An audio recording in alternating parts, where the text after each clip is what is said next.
Hi there, and welcome to this part of the sewing series in which we're constructing a two-piece floral applique ensemble.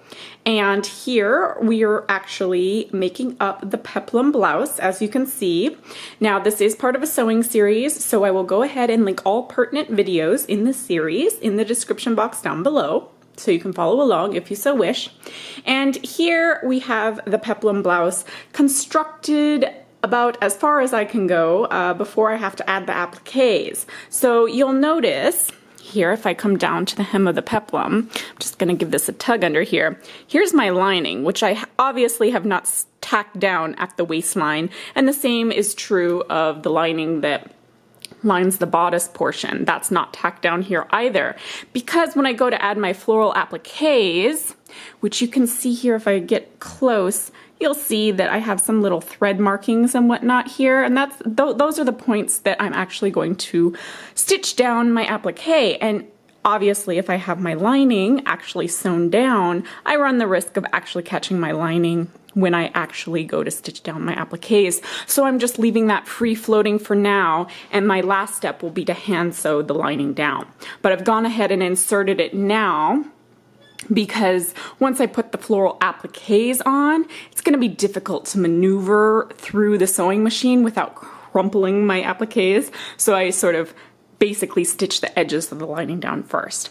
So that's sort of just a little brief overview. Now I'm going to go ahead and get into the little innards of the actual Peplum blouse. So if this sounds interesting to you, stick around and I'll show you what's going on inside. So here I've taken the actual Peplum blouse off the form, and I'm just going to sort of explain to you what I've done on the inside. So as I flip this around here, you can see how I have not attached the actual lining either at the top of the bodice or extending from the peplum, right, at the waistline here, nor have I actually attached it along the back of that zipper there, okay?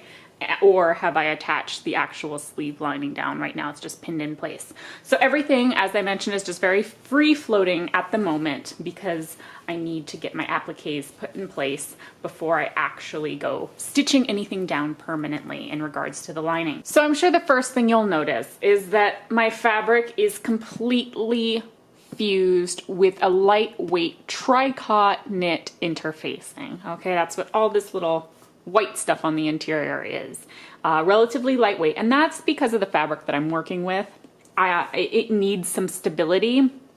So it is I believe it's a cotton wool blend, and it has a lot of give to it. So I wanted to make sure I stabilized everything, especially in regards to the peplum area. I would recommend, if you do want some structure to your peplum, that you interface it. If you happen to be working with a fabric that's already pretty stiff, you may not need to, but it's a good idea if you do want those flares to kind of retain their shape, to go ahead and interface it with something lightweight if you have a very crisp fabric, or maybe a heavier duty interfacing if you have a very limp fabric. There are other ways, obviously, to get your flares more pronounced, in terms of using some horsehair braid or even wire at the hem, stuff like that. But then again, you always risk maybe perhaps malforming your flares. So it's something that has to be, you know, carefully planned out. Now, also worth mentioning is that you can see that I've actually spliced into my darts on the back and the front, okay, and even this French dart here. That's because of the fabric that I'm working with. It tends to be a bit bulky, and so it just reduces bulk if I actually cut through the center of the dart, a fair distance up the dart, and then just press it to either side. And it opens up, and it makes the waistline seam, or the side seam in this case, just lie a bit more flat. And then what I've done over here, I haven't done it on all my darts yet, but you can see that I've actually gone ahead and catch stitched the dart down so that it continues to lie to that side. It's just gonna maintain the structural integrity of the garment. So I've gone ahead and done that on either side of the dart legs, right, that I've cut open over here. And then of course, once you have everything fit very well, you've made sure that you're not gonna make any more adjustments, I would recommend and going ahead and doing the same thing to the side seams. And I still need to do the same to the front darts as well. And then that just makes sure that everything is going to stay where you placed it. And now I'm going to shift you down to the waistline seam where I've actually attached the peplum to the bodice.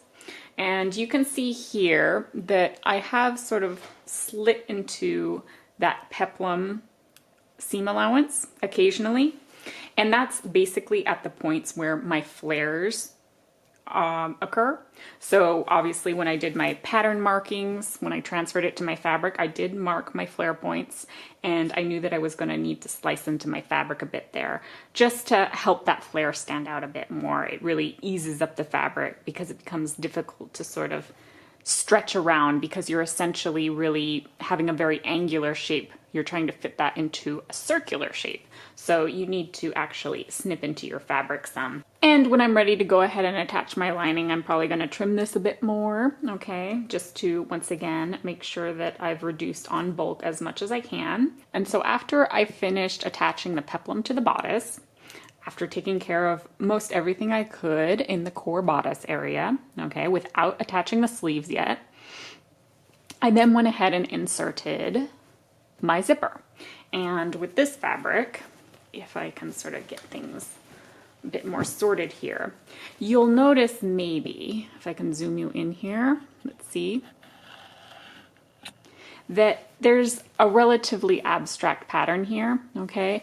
And I was like, well, I think that I might want to match this as best I can. So it was a bit dizzying to do, but I think I managed to have relative success with it. So if I zip this up like this, you can kind of see, hopefully, how that pattern really is sort of matching up at various points here, right? I tried to get it as close as I could, and that waistline seam is matching up.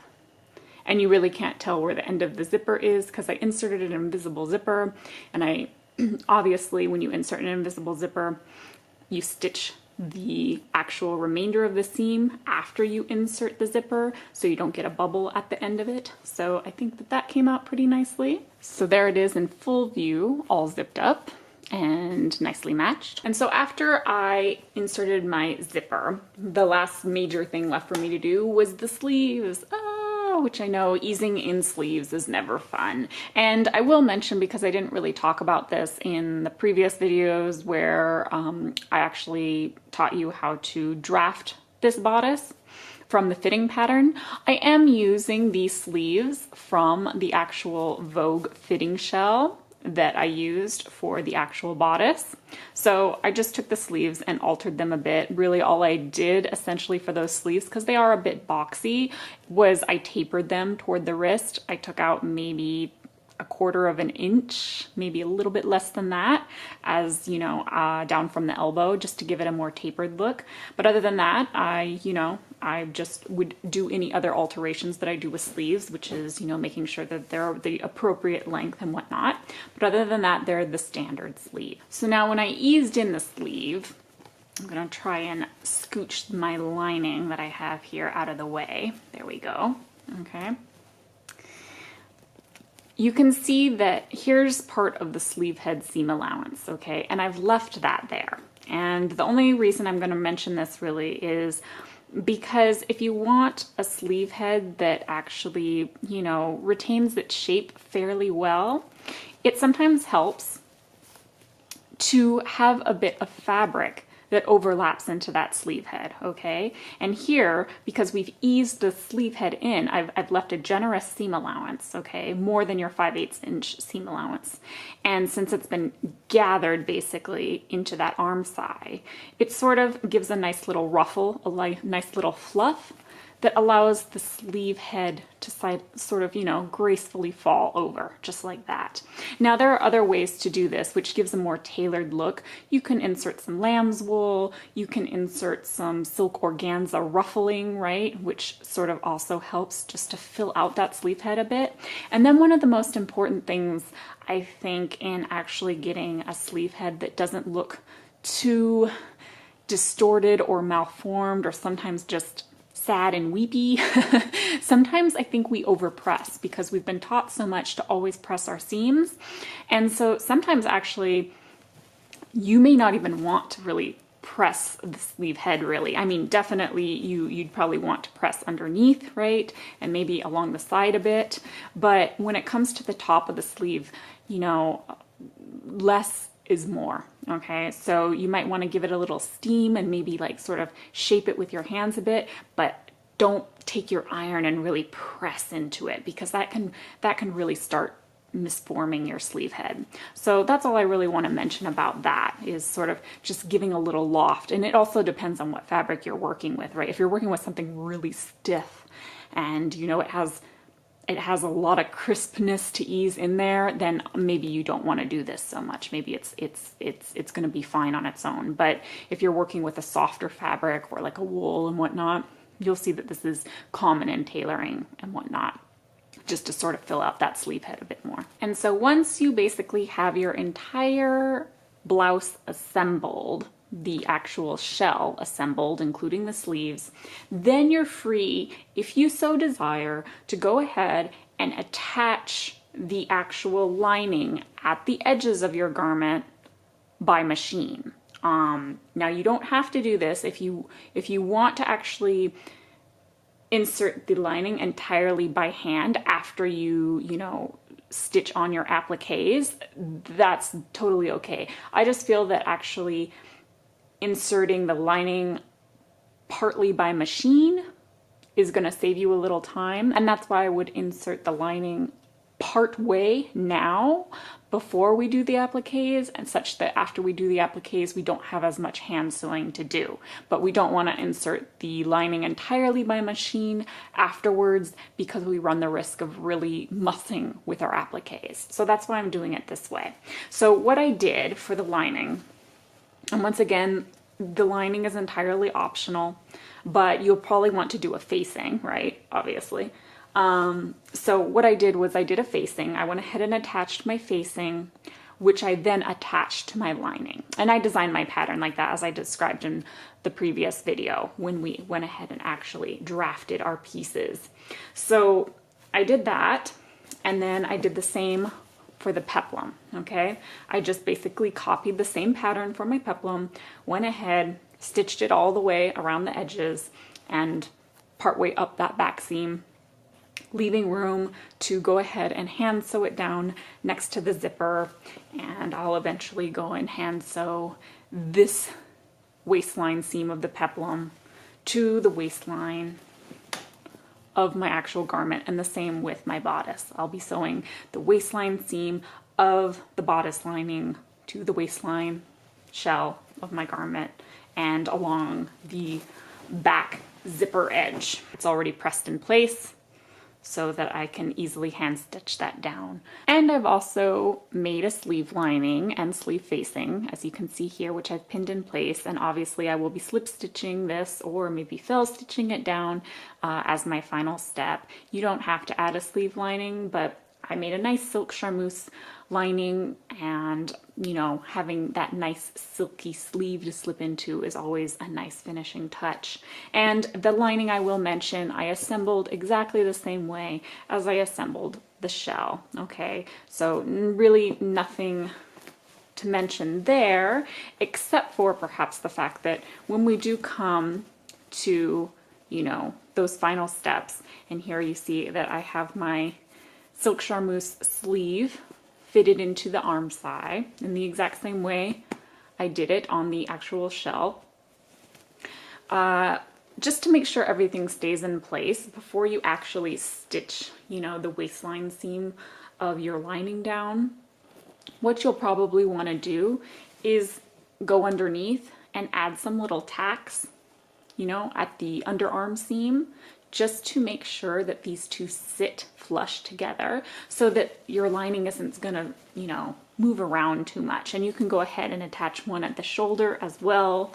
And that is just gonna make sure that your sleeve isn't slipping and sliding too much. Sometimes in ready-to-wear garments, you'll notice that where the lining really bunches around, and that's because the extra step hasn't been taken to really fasten it at points. So that's always a nice little thing to do to ensure that you have a lining that stays where it's supposed to. So I've placed my actual peplum blouse back on the form again, so I can go ahead and explain a little more in detail about the applique placement and how to sort of mark that. Now, I think that a lot of people would probably go ahead and actually mark applique placement maybe on their pattern from the beginning stages. It's typically what you would see on a pattern, but I like to actually reserve it as, you know, one of the last things that I'm going to do, because I like to see how the actual garment is going to fit on my body before I actually go placing the appliques, right? So what I do is, once I have the core of my blouse constructed, I try it on, and then what I do is I take little pins where I want my flowers to occur, and I just sort of put little pin marks everywhere I want a flower to pop up. Okay, and then once I remove my actual blouse from my body, I go ahead, remove the pins, and then replace them with little thread tracings, as you can see here. I should have done this in a contrasting thread because it would have been easier for you to see, but I did it in a matching thread, practically matching. So you can also see that there's, hopefully you can see that there's some straight stitching in that same thread, okay? And that's because I'm actually going to have a vine that runs along the floral applique, and then I'll have my flowers appear on either side of the vine. So you can see that's what I've done, is I went ahead and actually marked the flowers, and then I sort of decided how I wanted my vine to flow between those flowers, and then just marked that with some thread as well. So it follows on up here, as you can see, and every time you see a couple of, you know, threads that stick out, I'm going to have a flower placed there. There'll be another flower there, and there's my vine. And then I have another vine that's going to creep on out of my shoulder up here, and there'll be a flower here. You can see some loose thread goes down. Another flower here, curves on over, another flower, and then another flower. So that's how I sort of went about marking it, okay? And I think that that's probably going to be the best thing to do, just so that you really know how things are going to fall on your body. And then once I actually stitch all my appliques down, I have the benefit of actually going in and hand sewing, slip stitching or fell stitching, say my sleeve lining down here, and then doing the same at the waistline where my actual peplum lining and main bodice lining will meet, okay? And that's gonna allow me to really get my lining in there without worrying about scrunching this through the machine after I add my appliques. So now that that's been all explained, I'm sure you actually want to know how to make the appliques for this blouse, right? That might be important. So here you can actually see the flowers and the leaves that I've made, okay? That's going to be the core of our floral applique. And then you can also see right here, this is the vine that I've made, which is just basically some cording wrapped in some lovely green silk that I've then wrapped with, I believe, 12 strand embroidery thread, with the gold embroidery thread, just for some extra dimension and flash. And that's what my actual flowers are going to travel along, right? Okay. So if you're interested in seeing how these little embellishments are made, then you can stick around for my next video where I'll show you how to actually make the floral appliques, and we can begin finalizing our beautiful peplum blouse. See you soon. Bye-bye.